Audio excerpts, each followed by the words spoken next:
The river is quiet this morning, the kind of quiet that hides something wrong. Mist hangs low over the water, and in the reeds along the muddy bank, something large and still is lying half submerged. At first it looks like a stone or a fallen log worn smooth by the current. Then it breathes, a slow, heavy breath that lifts its whole body and sinks it again. This is a capybara, the largest rodent on Earth. And normally these gentle giants move with an easy, unbothered grace. But this one does not move at all. As the sun climbs higher and burns through the mist, the truth becomes impossible to hide. The capybara's brown fur, usually thick and glossy, is dull and matted, and crawling across nearly every inch of visible skin are ticks. Hundreds of them, maybe thousands. They cluster thickest around the ears, the eyes, the soft folds of the neck, turning patches of fur into something that looks more like a moving carpet than living hair. Each tick, swollen and dark with blood already taken, clings tight, and more are arriving by the hour, climbing up from the grass, drawn by the scent of a body too weak to fight back. This capybara is a female, likely no more than 4 years old, still with years of life ahead of her, if she can survive this. Her family group, usually a loose gathering of 10 or more capybaras grazing together along the riverbank, is nowhere in sight. Somewhere along the way, she fell behind. Maybe the infestation started small. A few ticks picked up brushing through tall grass, and by the time it became unbearable, the effort of keeping pace with the herd became impossible. Now she is alone, and in the wild, alone is one of the most dangerous words there is. Her eyes are half closed, ringed with irritated, reddened skin where the ticks have gathered most densely. Every few minutes her whole body gives an involuntary shudder, an attempt to shake off parasites that will not be shaken. She tries to scratch against a half-sunken log nearby, dragging her side across the rough bark, but the motion is slow, exhausted, and barely disturbs the ticks at all. Blood lost like this, spread across so many small wounds, does something insidious to a large animal. It is not one dramatic injury. It is 1,000 tiny ones, each unnoticed on its own, but together they are bleeding her strength away hour by hour. Nearby, a young caiman drifts closer through the shallows, drawn by the stillness, the smell of weakness in the air. Predators do not need speed when there is patience. The capybara's ears twitch faintly at the ripple in the water, the only sign she is still aware of the danger. She shifts an inch further onto the bank, out of easy reach, but the effort costs her. Her flank rises and falls faster now, the small movement enough to leave her breathing hard. For a wild animal already this weakened, every day that passes without relief tightens the noose. Ticks are not just an irritation. In large enough numbers, they cause severe anemia, drain immune strength, and can carry diseases that turn a survivable illness into a fatal one. Some capybaras, in this kind of state, simply do not get back up. Their bodies give in quietly, and the forest closes back over the place where they lay, as if they had never been there. There is no guarantee this story ends any differently. That uncertainty is what makes every following moment matter so much. By midday, the heat presses down hard, and heat is cruel to an animal already fighting off infection. The capybara's tongue lolls slightly, her nostrils flaring for air. She drags herself the last few feet into the shade of an overhanging tree, and there she stops, as if that small journey used up whatever reserve she had left. Flies begin to gather now too, drawn by the same scent that summoned the ticks, circling the raw patches of skin where fur has thinned from constant irritation. It is a slow siege, parasite after parasite finding her, as though the whole forest has sensed a vulnerability and is closing in from every direction at once. And then, almost too quiet to notice at first, something changes. A single bird lands on a branch just above her. It is a black and white bird with a sharp yellow bill, a species known here as the yellow-headed caracara, a bird that has learned over generations that a large mammal in distress can sometimes mean a meal, and sometimes, without either animal fully understanding why, it can mean something else. The bird tilts its head, studying the still shape below. It is not alone for long. A second caracara arrives, then a giant cowbird, drawn by instinct and by the sight of the first bird's interest. Word, in whatever silent language the animal world uses, seems to travel fast. This is not unheard of in these wetlands. Capybaras and certain birds share an old, quiet partnership, one built over countless generations of shared habitat. The capybara offers what the bird cannot get alone: easy access to parasites feeding on thick fur the bird's own beak could never groom from the air. In return, the bird offers relief the capybara's own body cannot provide. It is not friendship in any way people usually picture it. It is older than that, simpler, and in its own way, more remarkable. Two very different animals, bound by mutual need. The first caracara drops down from the branch and lands lightly on the capybara's back. For a moment, nothing happens. The capybara's whole body goes rigid, an old defensive reflex, muscles tensing as though the bird might be another threat rather than help. But the bird does not attack. It leans down and with quick, careful movements, begins plucking ticks from the base of her neck. The relief must be immediate, though it shows only in small ways: a slight loosening of the shoulders, an eye that opens a fraction wider.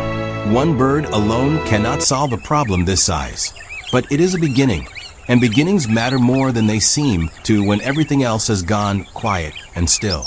Over the next hour, more birds arrive, pulled in by the sight of others feeding. Soon there are 5, then 7, moving carefully over her back, her flanks, the folds near her ears. Each bird works a different section, plucking, swallowing, moving to the next cluster, and the sound of dozens of tiny movements against her fur fills the humid air, where before there had only been silence and buzzing flies. It looks almost gentle from a distance, this strange grooming ritual, though every peck is a small act of survival for both sides. The birds get an easy meal, plentiful and swollen with blood. The capybara gets something she cannot get any other way: a fighting chance. But the process is slow, and her body is worse off than the birds alone can fix quickly. The ticks are simply too many, packed too densely in places the birds have not yet reached, especially around her eyes and inner ears, delicate places where a careless peck could do real harm.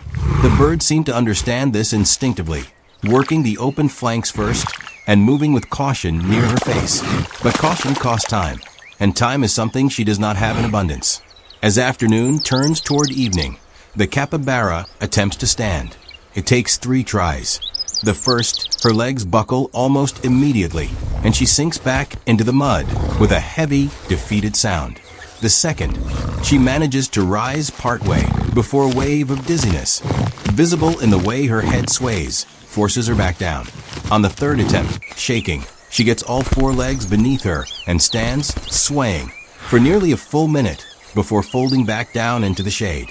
It is not much, but for an animal this depleted, it is everything, a signal that whatever strength remains in her is still fighting to be used.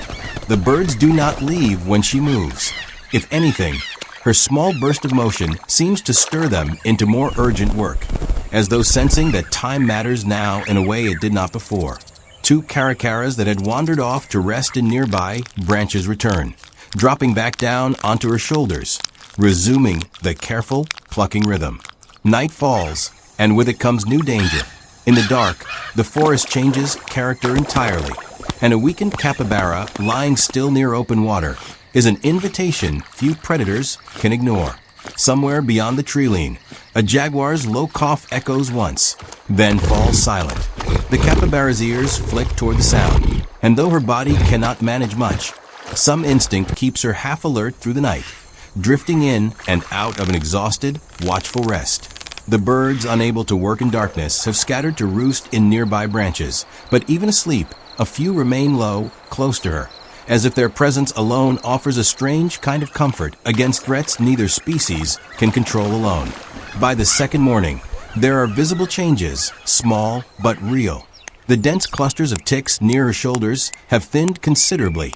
Patches of raw pink skin now showing where matted fur used to hide everything. The birds return with the light, more of them this time, as though news of an easy, reliable meal has spread further through the wetland's tangled grapevine of instinct and observation. What began as opportunistic feeding has settled into something closer to routine, bird after bird taking its turn along her back. Still, she has not eaten.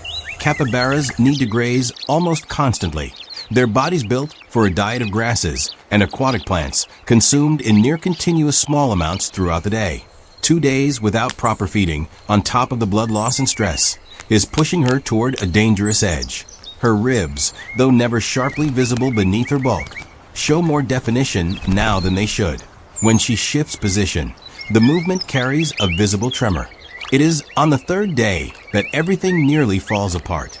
A sudden downpour, the kind that arrives without warning in these wetlands, sends the birds scattering for cover, and the capybara, already weak, is left exposed on the open bank as the rain turns the mud around her into a churning, slippery mess.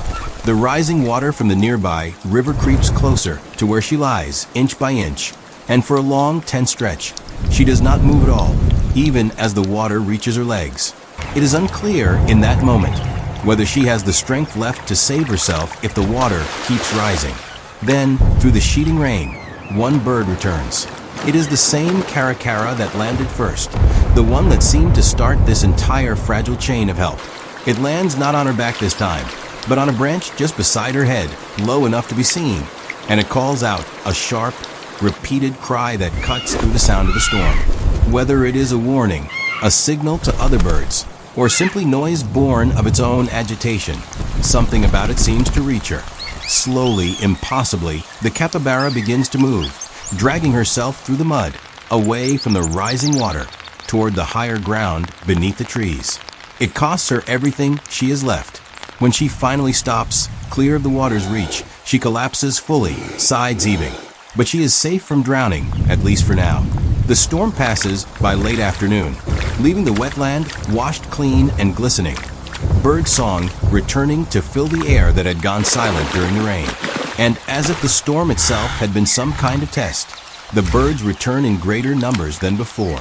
It is difficult to know exactly why, whether the rain loosened ticks and made them easier to find, or whether some instinct drew even more birds to the area.